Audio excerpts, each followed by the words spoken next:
Riddle of the Great Beings, Chapter 8. The first thing Tarduk noticed was that it was hot. Really hot. That made no sense. The last thing he remembered was being beneath the river Dormus, about to be frozen solid by rapidly advancing ice. The second thing he noticed was that his mouth was full of sand. He was face down in the stuff. That ruled out lying on the banks of the Dormus, since there was no sand there. With a little reluctance, he lifted his head. He was in the desert, surrounded by ruins.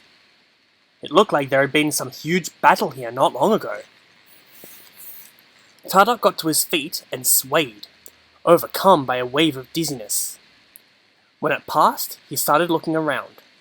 Right away, he saw Crotesius and Kirbold. Both were unconscious, but alive and apparently uninjured. Kirbold was lying next to a big chunk of stone, half buried in the sand. It had writing carved on it.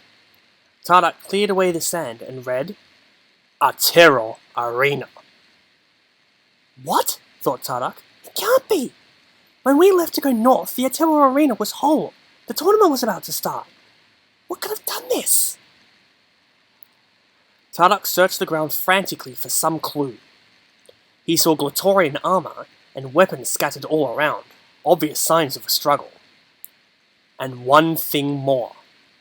A scroll shield, planted in the ground like a victory banner. That was it then. The scroll had attacked Atero and destroyed it. And now, what? Were they attacking the villagers? Or had they perhaps gone north to find the same place of power he had been seeking? He had to find out. Words rang in his head then.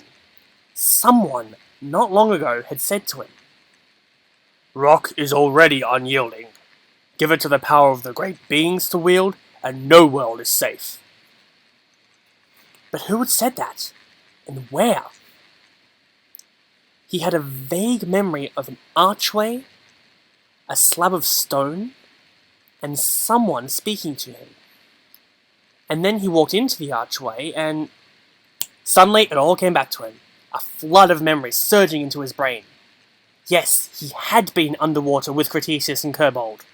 They had been captives of the element Lord of Water. Then the river began to turn to ice, as the Lord of that element attacked. The Water Lord had been forced to flee, and moments later, the air bubbles that had kept the Agori alive vanished as well. But they would freeze long before they drowned. Desperately, the three started swimming for shore. Even as they did so, they could feel a disturbance in the water coming from upriver. Tarduk turned and saw a huge black shape racing toward them underwater. As it got closer, he saw it was a massive slab of rock. He barely had time to register that before he was flying up and out of the water, along with his two friends. Tarduk landed hard on the muddy shore. He turned in time to see 3 pillars of rock retreating into the water. The next moment, there was the sound of a great impact, and shards of ice flew up from beneath the river. The huge rock had smashed the oncoming wave of ice to bits. Tarduk stood up. At first, he thought he must have hit his head when he landed. Standing before him was a mirror image of himself, made from rock. But when it spoke, it was not his voice, but the unmistakable tones of a scroll. "Go back," said the duplicate Tarduk. "You do not belong here. The maze is mine to conquer, not yours." "We're not looking to conquer anything," said Tarduk. "We're just looking for answers. And some of us aren't even sure of the questions anymore," added Crotesius. Tarduk expected the rock thing to threaten them, or even attack. Instead, it just nodded. "You have encountered many dangers coming here, have you not? You are missing your homes." Crotesius and Tarduk said nothing. Kirbold just nodded.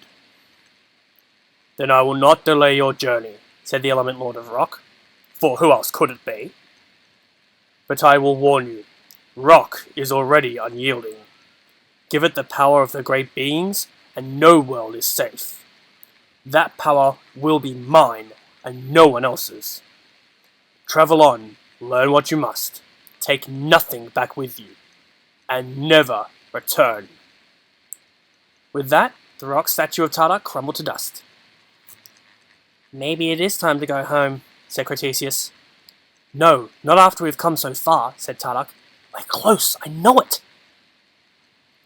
The three Agori travelled along the bank of the river, keeping a watchful eye out for another Element Lord attack. A few hours later, they had reached the headwaters. There before them was a massive archway decorated with ornate carvings. Written across the top in Agori were the words, "Spirit's Wish." Tarduk was stunned at the sight. "I thought that was just a legend." "You've heard of this?" asked Crotesius.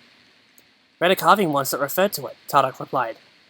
"According to the story, anyone who passes through it gets the dearest wish of their spirit, or something like that.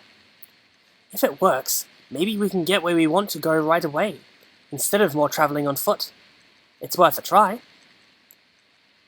"Doesn't look like we have any choice anyway," said Kirbold. "There's no way around it. We have to go through." Steeling themselves, the three Agori walked beneath the arch. There was a flash of light, a horrible sickening feeling, and then utter and complete darkness. Until Tarduk woke up in the sand. And now it made sense.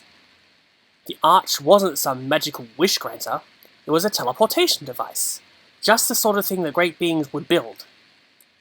It was designed to scan the mind of anyone passing under and send them where they wanted to go. Or maybe where the great beings wanted them to go. There was no way to tell. "But why did I end up here?" wondered Tarduk. "I wanted to go to the maze. I wanted answers. Or was the Element Lord of Rock right? Did I, somewhere deep down, just want to go home? And so that's where it sent me." Crotesius and Kirbold were on their feet now, looking around at the ruins of Ateror in shock.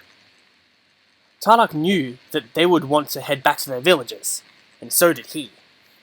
But once he was certain Tessara was alright, he was heading back north. He had to. This time, he would make it through the arch and find what he was seeking. This time, he wouldn't waver. Even if he had to go alone, he was making the journey. He had set out to solve a riddle, and it seemed some pretty powerful beings were trying to solve it too. It was still out there, tantalizing him, a question without an answer. But he would answer it somehow, and soon. Tarduk looked to the north. His destiny lay that way, he knew, and nothing would stop him from achieving it. The end.